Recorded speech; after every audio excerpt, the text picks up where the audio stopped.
But that was always in my mind. So can we try something? Yeah. Why not? Okay. गजरा मोहब्बत वाला अखियों में ऐसा डाला गजरे ने ले ली मेरी जान हाय मैं तेरे कुर्बान. At this point of time, money is not very important, but you have a mental health and a Probably physical health. balance is important. Money is as well important. No, money is like, of course, you have to pay your bills and you have to get your survivals. Of course, that is there, but you're not gonna run behind money right now. For me as a project manager or project lead, I would want clear picture of what's going on in the project, who is doing what are my milestones, what is my target. And that's how I start my day. And then everything falls in place for me. Okay, this is the goal I wanted to achieve today or tomorrow. These are folks working on it. Where we are on it is what I ask them. Poor communication can destroy the whole thing because the entire direction of that project will go in a different direction.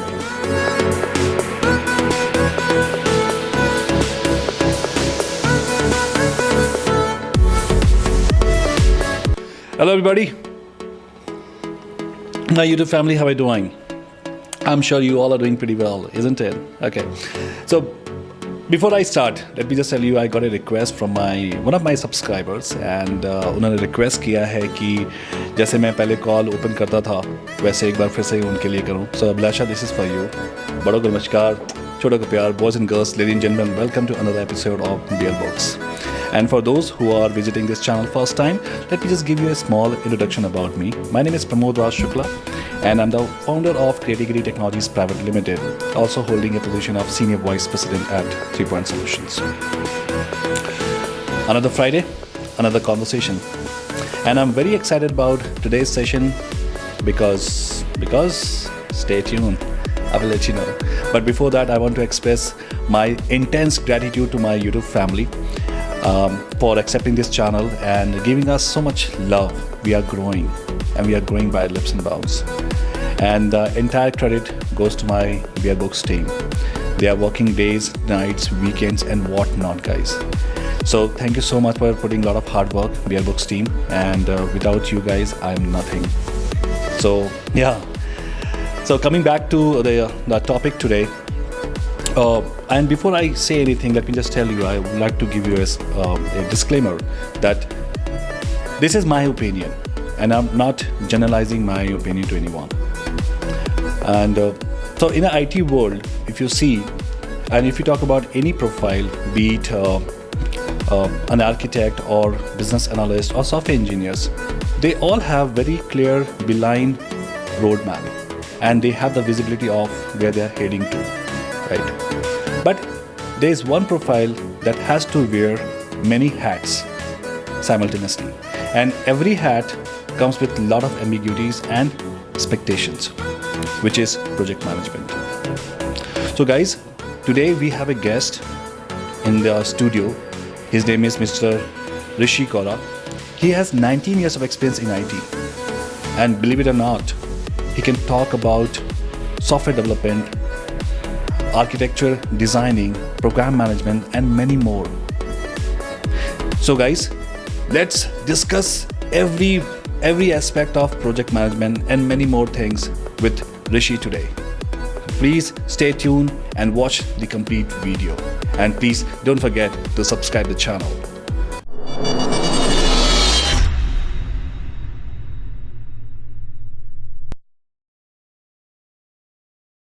Rishi, thank you so much for your time, and I'm glad that you came here in a very short notice. So generally what happens, I always open our discussion with the guest's profile. So at first, about you. About me, yes. I come from Ranchi, Jharkhand. Okay. So the kind of setup I was born and brought up was a school.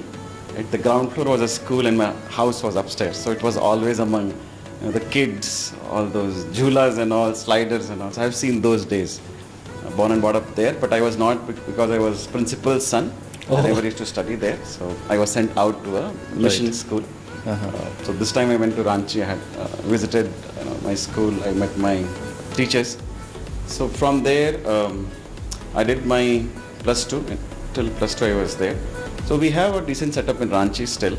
My sister is there. She manages the school of Baba Ramdev. Acharyakulam ki principal hai wo. My mother was principal of a school, she used to run that. My dad was into business, now he's retired.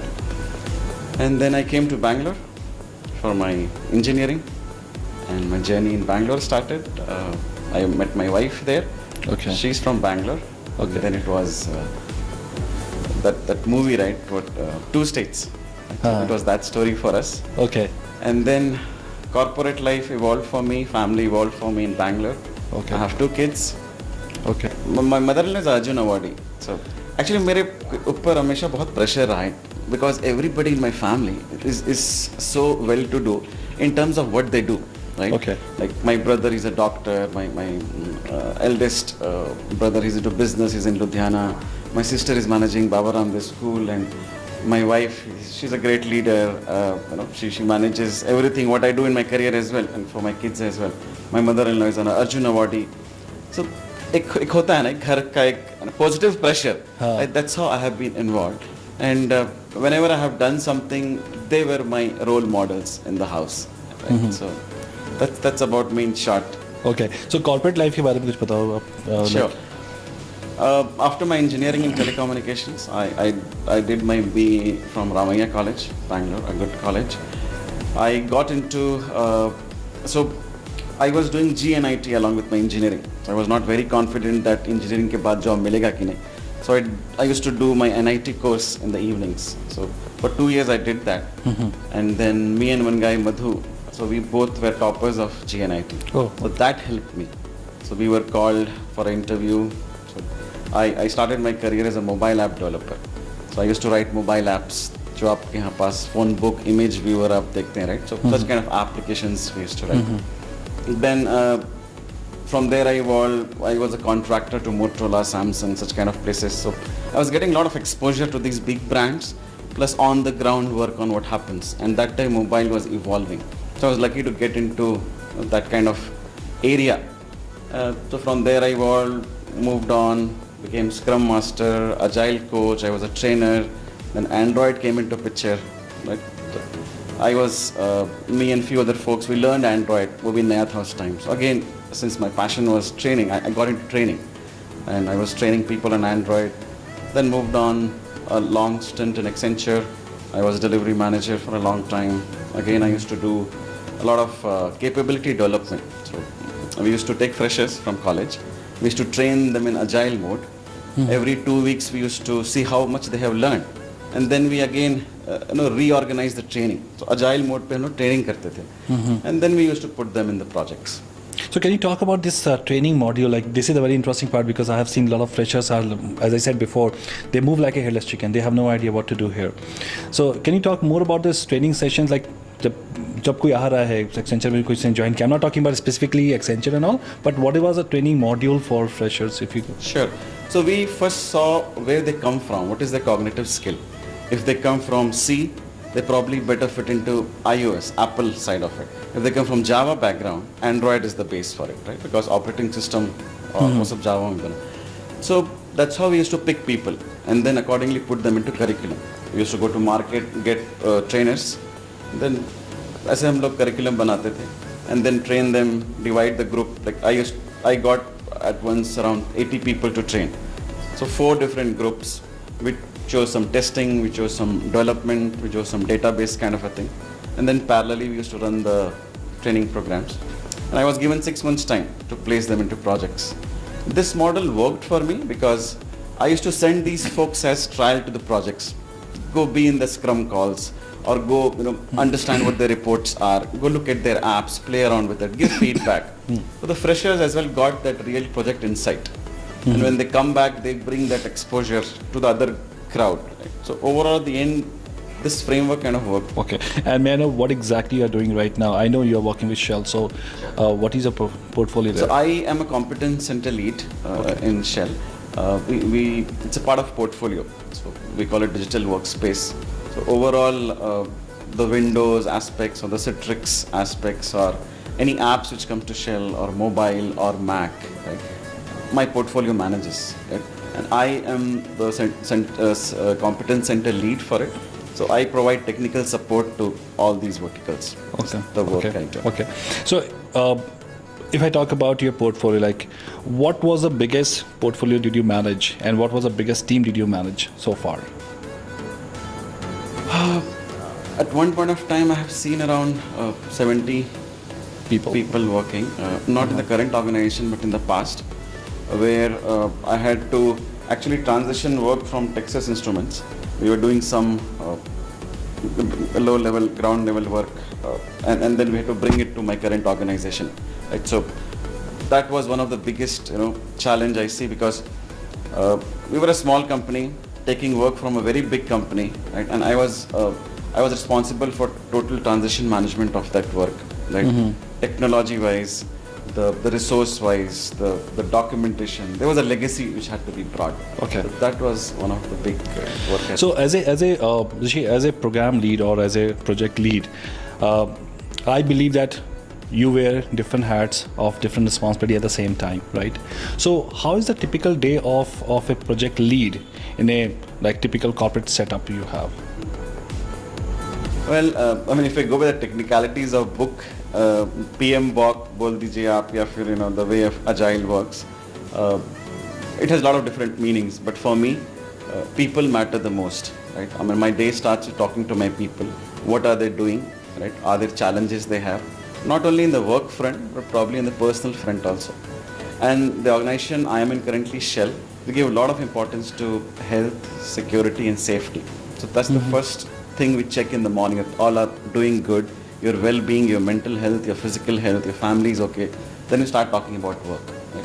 So that gives a connect to my team. That okay, now let us talk about the project. What challenge you have? What is the goal for today? So that's how I start my day. See, every project is different. Right. Right. You cannot have one rule book for it. Right. But I think as a project manager, first thing you should know at any point of time what is going on in the project. You shouldn't do that micromanagement, but still you should have that overview of what's going on, because you have your bosses to report to, right? Anytime they can ask you, what's going on. So you should have that proper overall view, and for that you should have proper reporting in place, right? And that people are enabled to put those data so that you get the right report at the end of the day. So for me as a project manager or project lead, I would want clear picture of what's going on in the project, who is doing what are my milestones, what is my target. That's how I start my day. And then everything falls in place for me. Okay, this is the goal I wanted to achieve today or tomorrow. These are folks working on it. Where we are on it is what I ask. And may I know what are the different tools do you use to do this kind of reporting work? Because I know Scrum and Jira is there, but do you use any specific tools? Azure DevOps is one tool which we use for our Scrum planning and Kanban board kind of a thing. Okay. Jira I have used in the past. Okay. So I was Scrum Master for Hotstar, what we use today. So hotstar.com. So, I used to sit in Star office in Mumbai that time. Okay. We used to use Jira. We were very comfortable with that. Okay. So if I'm not wrong, you have 19 years of experience in IT. Okay. Yeah. So overall, like so after 19 years of your observations, what do you feel that what are the current trends, traits, and best practices we have in software development and the project management side? So things keep evolving, right? Every day. Yeah. Right. And then in any organization we have your learning team. You have your any other group who is working on to support, bring in new technologies, do innovation, do creativity. But at the end, it has to be done by people, right? So I think people with the right attitude is the first thing which I want in my team, right? When I hire, with whatever 20 years of experience I have, right people, right place, give them anything, right? They will learn, evolve, right? You give them new technology, you give them new processes, you bring them new challenges. If you have the right people with right attitude, you achieve your results. Okay, so how you define a bad leader and a good leader? Bad leaders, they become famous very fast. Okay. So I've seen that, right? People start talking, right? Even if the leader knows or they don't know, the word goes out like this, like it's perfume. Right. Probably a bad perfume. Yeah. So now I just want to talk about a few challenges here. Like the biggest challenge which I have noticed, like managing a large team, is always been a problem. right? So according to you, what should be the proper span of control of any project manager or any project lead, and why do you feel so? See, when I said I had 70 people with me at one point of time, it's not that they were reporting directly to me. So I had created kind of a structure with me. It was not a very flat structure. I mean, it's difficult for me to justify the role and understand problems of 70 people. So I had a hierarchy created for me. So I had folks reporting to me, and then there were further folks reporting to them. So I ensure these folks who report to me, they have their control. And So what is the ideal number you should have, like for yourself, like in case if you have to manage people, direct reportees? direct reports, I think it shouldn't be more than 10. More than 10. Shouldn't be more than 10. That should be the maximum. Okay.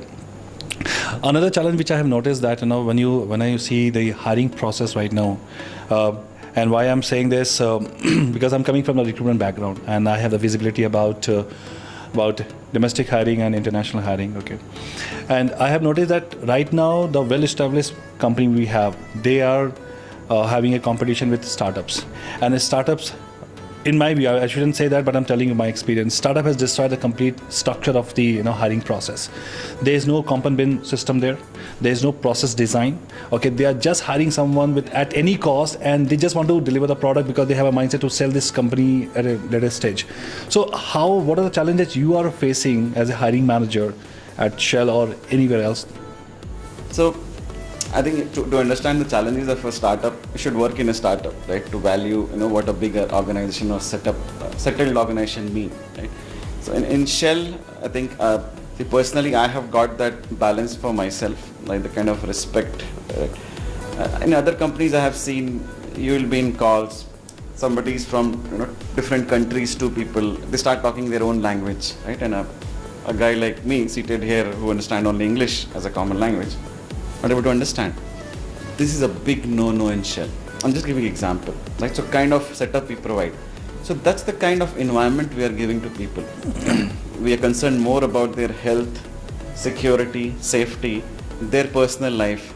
We have unlimited sick leave in Shell. Right? Unlimited. Unlimited. I mean, we trust people that they wouldn't, go. We have a separate health department to do some check on that. Mm-hmm. But then there are these provisions available.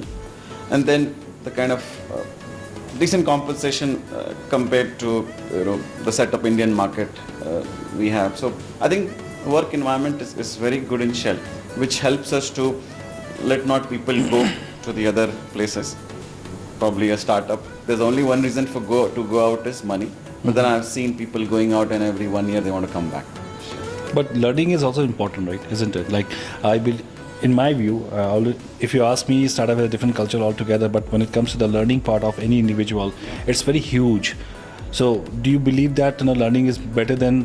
So I would say learning is more if you stay in organization for more number of years. You shift for one technology to a startup, you learn for 6 months and 1 year. Do you think 1 year or 6 months is good enough to learn a technology? I don't think so. Mm-hmm. A simple programming language to master it itself takes so much of a time, right? Then you talk about today AI and whatnot, blockchain and different domains, right? So I don't think that 6 months or 1 year is good enough time to learn technology. You need to stay in organization and surviving in corporate work successfully. It just is not about technology. It's about understanding how the system works, how you have to work with people, how you have to work with your stakeholders, how you have to work throughout the process, right, in a well-organized setup. So I think corporate setup is not just about technology, it's about end-to-end. You have to see the overall SDLC, software development life cycle. You have to understand what people mean to you, what they mean to you. Something like COVID comes in, right?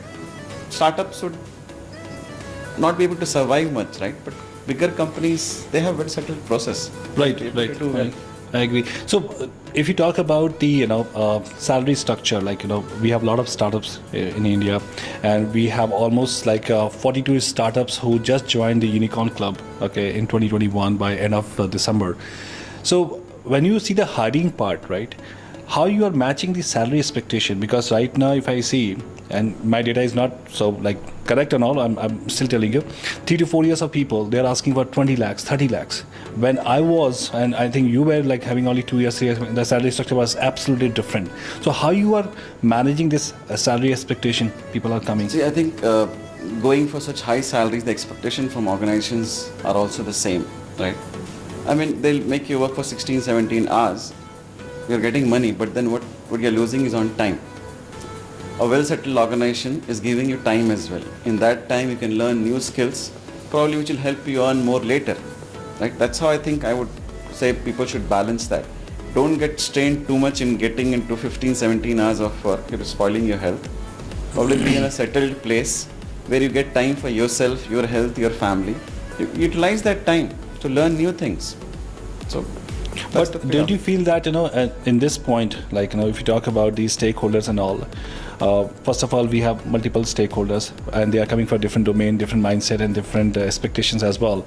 But at the same time, now there was a time when we used to have this waterfall model and that's agile methodologies and everything. But right now, the scenario, the conversation has been changed. Stakeholders are directly talking to the developers nowadays. They're talking directly and say, what is happening here? So in that case, when the pressure is coming from the stakeholders directly to the developers, because the firewall, like you guys are not there, they have to deploy everything on time and they feel the pressure. Yeah, but then your agile way of working helps there, right? So if the product owner is from the client side, generally, ideally it should be client side, and your team is from your own company. So if the product owner understands what is agile, what is Kanban, it's not about pressure, right? It's about deploying something small, quickly to the production and seeing the output out of it, right? And then probably giving a feedback and moving ahead. It's not about achieving everything in 1 week or 2 weeks. Right? So I wouldn't agree to that. It's that I think Agile and Kanban and Scrum wants to relieve that pressure from the developer mind. So did you notice that stakeholders are talking directly to developers nowadays? And I think it is helpful if it happens. Why do you need that intermediate boundary layer itself? Because somebody wants a deer and you would give elephant, right? Kind of thing. So better to talk directly. It's okay. But don't you feel that this is somehow gonna create the insecurity for the middle management here? Take an example. I was expecting that question. so I have trained around 8,000-9,000 people on Agile across India. So I was learning Agile and I was doing a lot of things. And this is a very common question which comes, what will project managers do? Because in the typical role of Agile, right, you have either product owner, Scrum Master and team player. There's no role of a project manager. But what happens in Indian, so that's the ideal situation where everybody is cross-functional. Everybody is able to do their work on their own, right? But then when we're talking about hierarchies, right? We have services organization in India where we take a fresher, we take a middle person because we have to maintain that cost structure as well.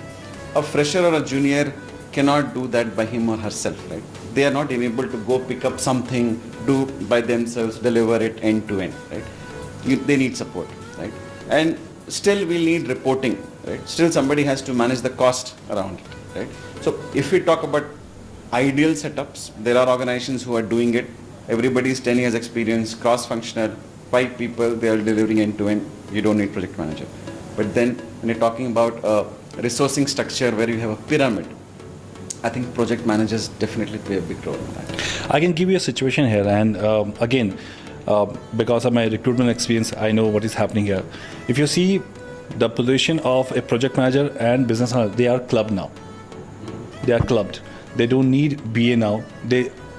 Okay, not in my organization. We have separate roles for BAs, separate role for project managers. We don't expect BAs to do resource management. We don't expect them to do reporting. We don't want them to do risk management. We want them to work with the product owners, understand the requirements. But PM can do this job as well. If BA cannot, PM has all the responsibility, the kind of skills, that will dilute it, right? Then he or she wouldn't be able to focus on his or her people or the process or the prospects, right? I think somebody has to understanding requirements from the business, getting it to your team, plus doing people management, project management together. I don't think it is feasible. Probably somebody can do that for 17, 18 hours, they work and do it.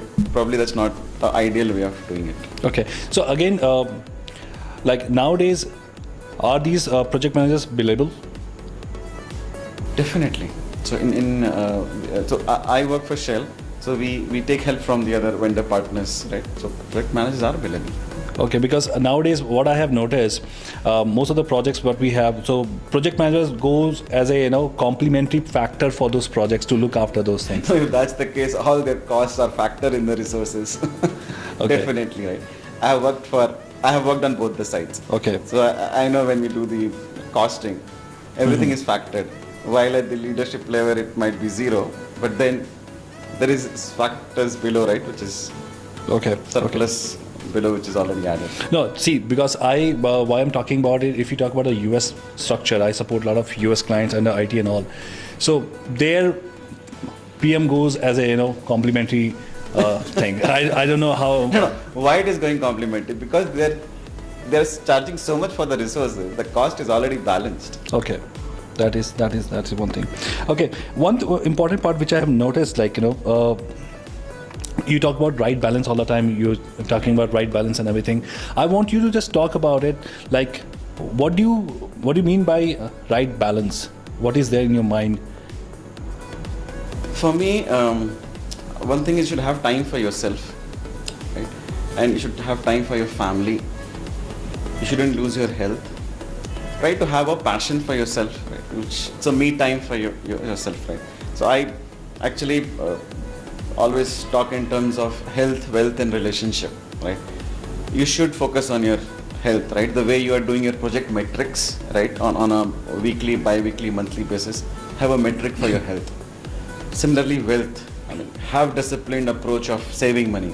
Earning too much of money, according to me, doesn't help. Yeah. Saving it is what helps. You can earn millions, but at the end of the day, you're not saving it. No value of money. And relationship, right? Friends, keep meeting them. Your family, your kids, your wife, your parents, right? I think there should be a balance among these. Somehow I feel that you have experienced that part of your life. When you have sacrificed these things. You were like too much into your work, and then you have realized, no, this is not worth. Yes, and we have taken corrective actions, right? Me and my wife, we used to travel for 4 hours, right? When the kids were small. We were in Rajaji Nagar in Bangalore. We used to travel to Whitefield. Then we took a conscious decision to shift this side, so that at least we have some time for them. I used to travel a bit, and I used to work for very complex projects where every week they want delivery. I had 30 people with me. I was Scrum Master. It was complex. But then I took a conscious decision. It is spoiling my health. It is not working for me. So that's one time when you have to take action for yourself. So at this point of time, money is not very important, but you have a mental health and a Probably physical health. balance is important. Money is as well important. No, money is like, of course, you have to pay your bills, so you have to get your survivals. Of course, that is there, but you're not gonna run behind money right now. Yeah, there comes a point, right, where so my suggestion is that everybody should focus on 3 aspects from the very beginning. Even if money is less, these things matter. Don't lose out on your friends, on health, just behind money. That's the point. Right. Have you heard about this image management? Because this is one of the topics I have seen that people are talking about it. Okay, so would you like to talk about image management? Yeah, definitely. So one of my passions, my wife sponsored for it. Okay. So, but she repented later, because after coming back from image management, I changed a lot of aspects in my life, in my wardrobe, right? But it definitely helped me. So image management, the first quote which they say is, you don't get a second chance to create that first impression, right? From there it starts. And it hit me that it should work for me. And the concept around it is that today, every celebrity in India, let me take names like Amitabh Bachchan or Shah Rukh Khan's, they have image management consultants with them. So what these image consultants do for them is, one thing is their outwardly, how they are appropriate for a particular occasion. Are they dressed properly? Mm-hmm. Starts from there. Their grooming styles, and then it comes to what all they will talk in that session or in those forums. Right? Image management actually talks about their content as well. right? So you are appropriate for the occasion in terms of your communication, in terms of your grooming, in terms of your clothing, right? They manage your image basically in front of the crowd. How I utilized it for myself, I was not a very talkative person, or I was very shy to talk in front of people. But the kind of small examples they give in image management, when you go for your parents teachers meeting, right, and the teacher or the principal asks if anybody has a question, a lot of people will be silent. Just raise your hand. Take the opportunity to talk in a crowd. That's the place where your communication skill starts coming in. Your public, that inhibition. Interaction. Yeah, the fear goes off. Ask some question, it's okay. No problem. Take that opportunity. So image management brings in that kind of culture in you, doing such things. Okay. One thing, since we are talking about the image part and all, and communication is one of the factors which you have taken just now. So I have noticed, these coders and everybody, and especially people are coming out of these colleges, they have a very huge problem with the communication side, right?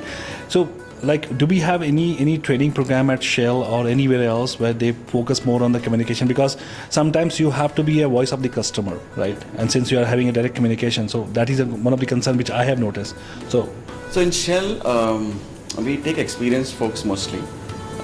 I have seen less of freshers coming in. It's mostly 4 years plus. But then definitely a big learning curriculum in Shell for such things. Recently I heard one of my teammates, she attended a brand. How do you manage your brand?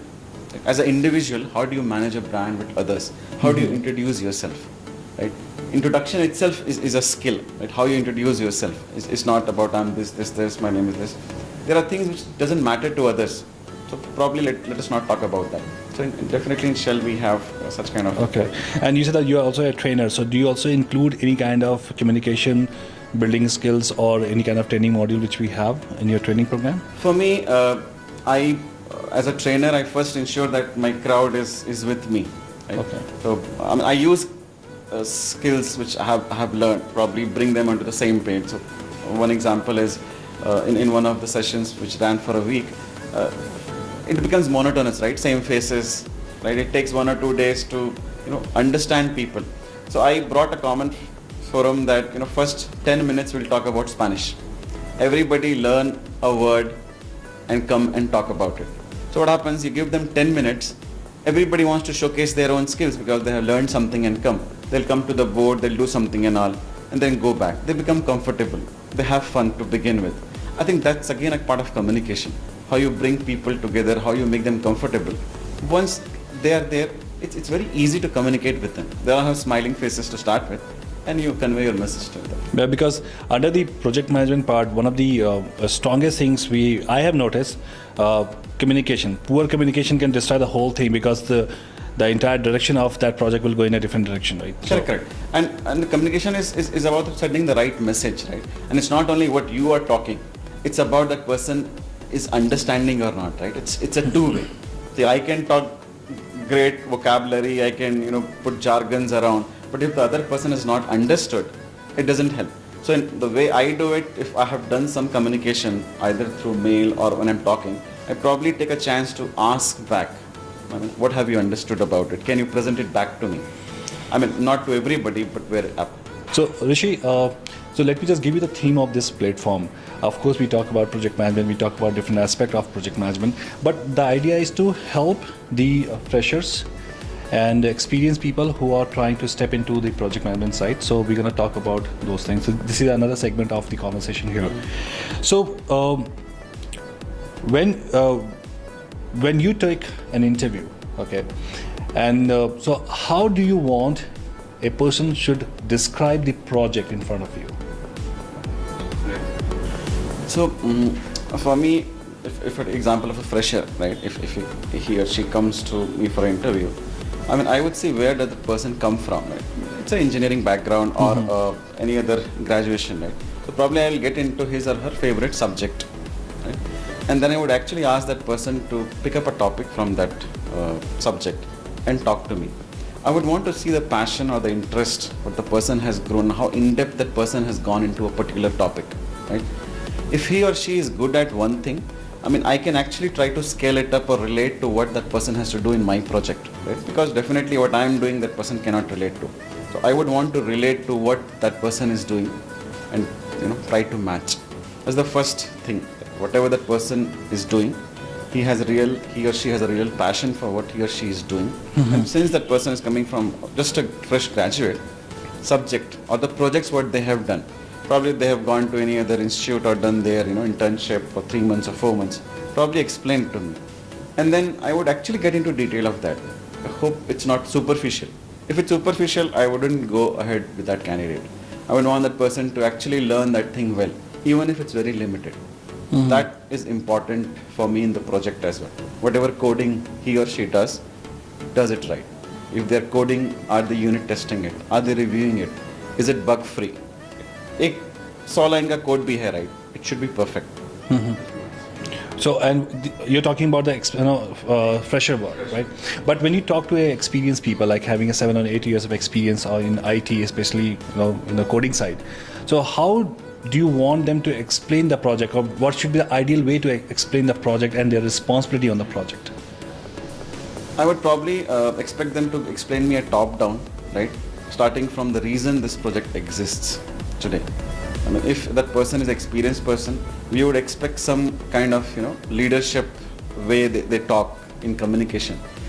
Try to explain why the project exists, because it exists because it has a certain goal which should align to your organization strategy, right? If you start from there, probably you catch me, right? Because at the end there's some benefit which will come out of this because it is aligned to your organization goals, right? Talk that way. Talk to me in terms of the blocks, right? There are these blocks. Then come down slowly on what you do. What impact you are creating for that. That's how I expect. Okay. So, if somebody wants to get into project management, right, and like they have many years of experience, but they are still not getting there, right? What suggestions you will give them to step into the entry-level project management role? Entry-level project management, probably you should understand all the aspects of a project. So project management is not just about giving a task to an individual and getting it done, right? SDLC, you should understand, right? Software development lifecycle, starting from your initial design phase, or come to your coding phase, and what importance reviews has in it, right? And then deploying and maintenance, right? So basic. I would want project manager to understand all these things well. It's not just about task assignment. Every aspect of a software development life cycle, right? So how the designing happens. It's not that you should know what goes into it, but then there is something exists which is called designing, and what is the value add it brings to the system, so that you are able to track it, right? I've seen a lot of fresh project managers. They would actually get stuck probably 3 or 4 months down the line because something was missed out in the beginning, right? So there's a very nice saying in the PM book: projects fail in the beginning, right? It's not that it has failed after 6 months or 1 year. Because it had not started well, it had failed. So I think project manager to ensure that initial bit is done well. That's how I would expect a fresh project manager to have that mindset when they enter. And PMP will work, like if they have a certification of PMP, right, and they want to step into... For me, certifications don't matter. I mean, I would actually understand what actually they have done on the project side. Even if they were a team member, do they really understand what were the other aspects of it, right? So you have evolved from a developer and you want to become a project manager, that's fine. You should be given that chance if you want to do that. But then, do you really understand the other aspects of it? Were your eyes open when the project was running? Because your project manager was doing something. There's quality management going on, there is a risk management going on, there's reporting going on, there's a metric calculation going on. If you want to become a project manager, are you aware of such things? Okay, and how they can just learn these things? Like, of course, they have the years of experience. So I would, if somebody is very raw in my team, they want to get into project management, probably I let them shadow, right? Get them into some basic trainings of project managers. If it's agile, there's a way of doing things. If it's a waterfall, it's a way of doing things. But the base remains same, right?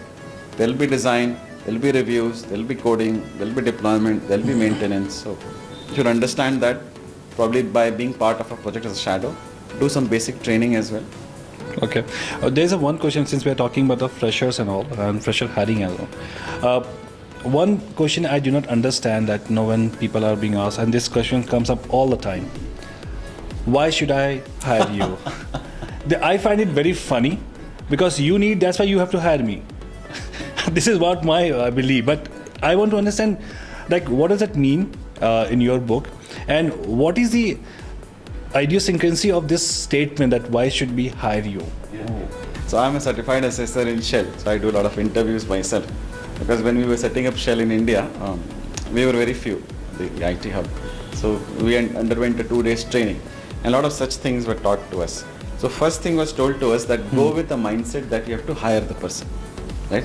A lot of time what the interviewers I have seen would do would actually go with that ego, or I know more than you and let me challenge you now for things, or let's try to you prove it to me kind of thing. That's not the mindset we do. We want to hire you. You are here because you are in the industry, you have some value, right? Even if we are not selecting you, that is with respect, right? So for me, I mean, in our the structure or the interview what we do, we don't have such questions, right? So our interviews are defined in two ways. One is we get into a technical side of it, another is the structural side of it. So technical is about your functional knowledge, what you have, what competency you bring in. Other is as a team player, how you have evolved in the industry. I mean, given a situation, right? Do you really get stressed? How do you come out of it?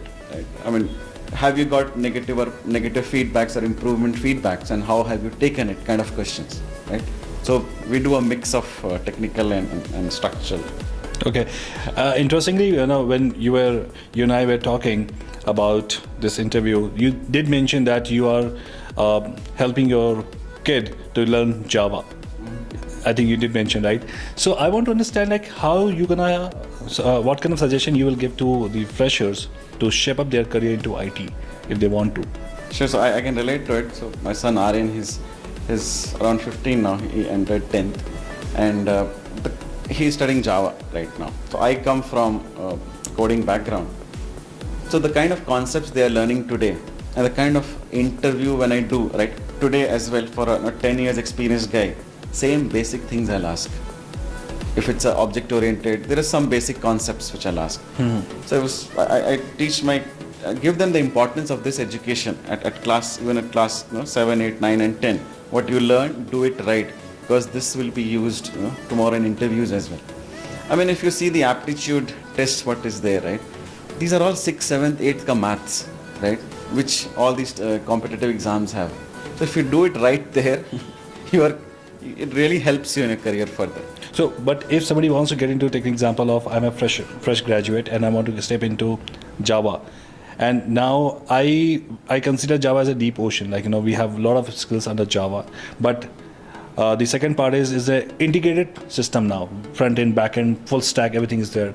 So if somebody is having a bachelor degree and they want to get into IT and they have a little bit idea about Java, what suggestions, what kind of certification, what kind of knowledge they have to gain outside of the organization to step into the core IT field? See, for me, we again look for the basic clarity in the concepts what they have.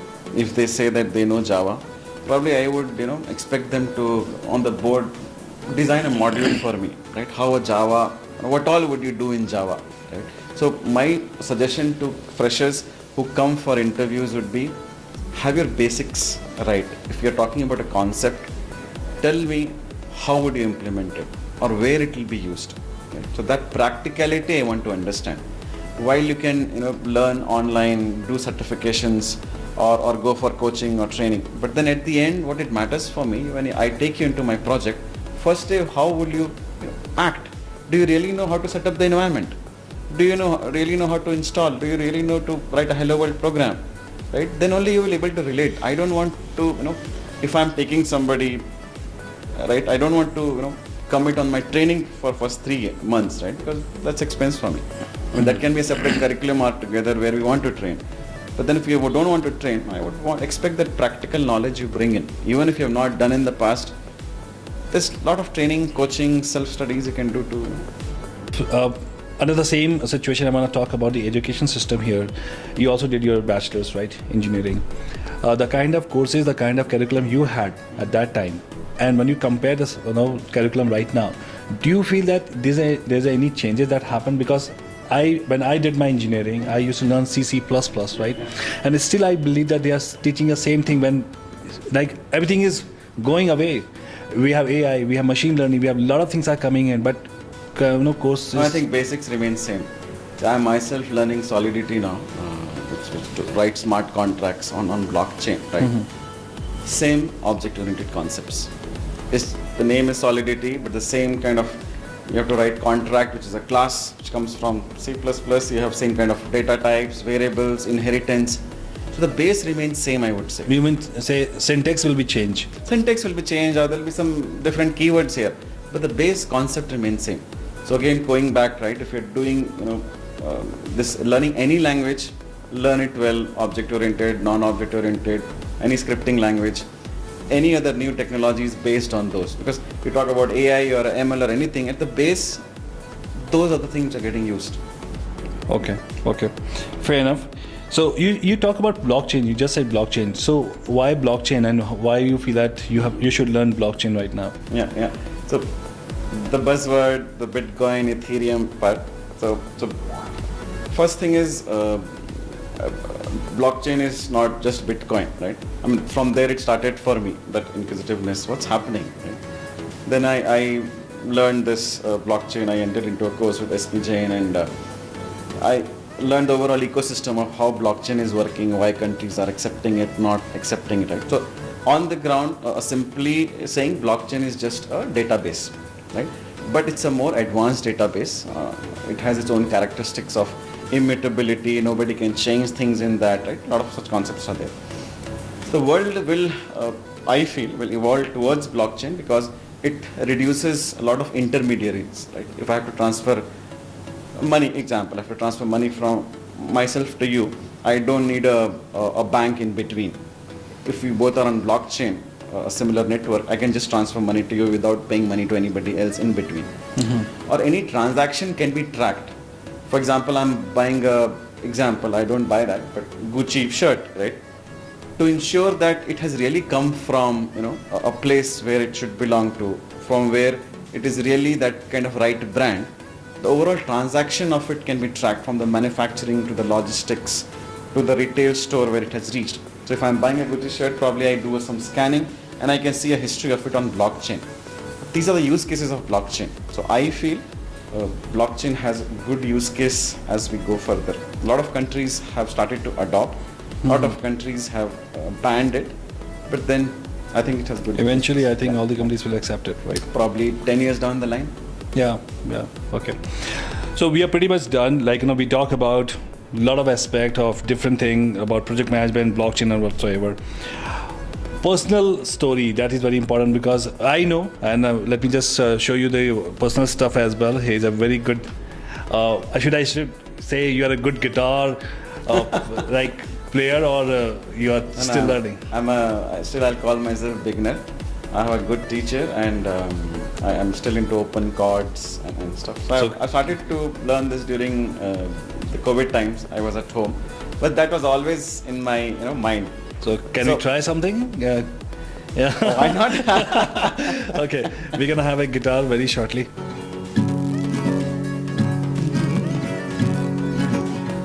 गजरा मोहब्बत वाला अखियों में ऐसा डाला गजरे ने ले ली मेरी जान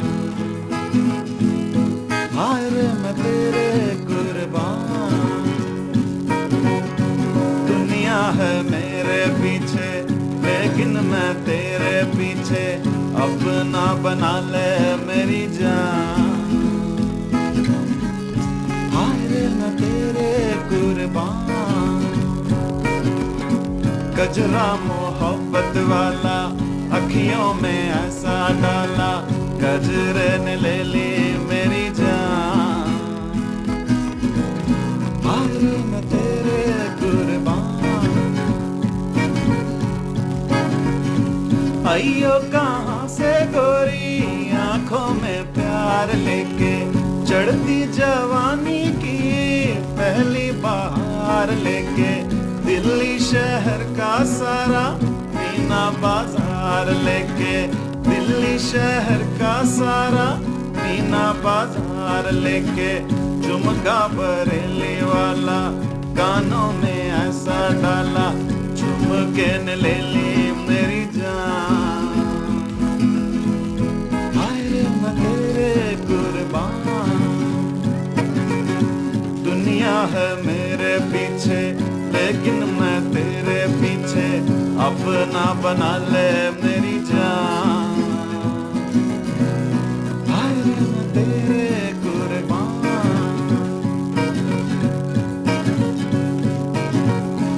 मोटर ना बंगला मांगो झुमका ना हार मांगो दिल को चलाने वाले दिल का करार मांगो सैया बेदर्दी मेरे थोड़ा सा प्यार मांगो सैया बेदर्दी मेरे थोड़ा सा प्यार मांगो किस्मत बना दे मेरी दुनिया बसा दे मेरी कर ले सगाई मेरी जान हाय रे मैं तेरे कुर्बान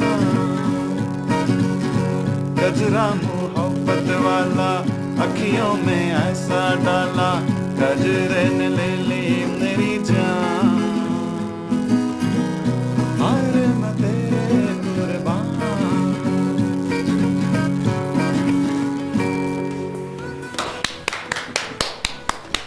काफी है ना? अरे बहुत मजा आ गया. So thank you so much, Rishi. It was a fantastic songs which we just heard. Okay, and now I'm just coming to my favorite part, rapid fire round, which I always play with my guests, and it's a very tricky and trapping part. So I wish you all the very best for that. Try to give it, single words or short sentence, but the only thing is you don't have to take a lot of time. Yeah. Okay. So the first thing I have, when you think of the word successful, what is the first person that comes to your mind and why? No person. I think a person who has health, wealth, and relationship quotient as good, I find them successful. Okay. What is a book that you give the most? A Python book. Python book. Okay. What is something that you believe that other people think is insane? They think I have only fun in life. Okay. So that is good thing, like. No, but then they don't take me seriously sometimes. What is your favorite documentary? I like people where Indian economy has been ditched by people, right? Mm-hmm. So Nirav Modi scam or such kind of things I like. Okay. To understand how There are many, not even. they can fool Yeah. things, right? Yeah, we have someone from Bangalore as well. We won't take the name of that person. Yeah. Okay. The most useful product or service you bought in 2021?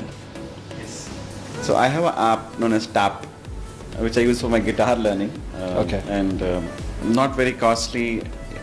I write the song, it gives me the chords and everything. So I like that on my personal passion front. But on the service front, probably I would say I took a learning on blockchain. Okay, blockchain. Okay, fine. What has emotionally impacted you the most? If I talk about it, I'll start crying. But then my daughter was not well after birth, so that had big impact on me. Me and my wife, we had a tough time. Oh, I'm sorry. That had impacted us. Oh, okay. And who has played the biggest role in what you are today? So, a lot of women in my family, starting from my mother to sister to my wife, they have played a lot of role.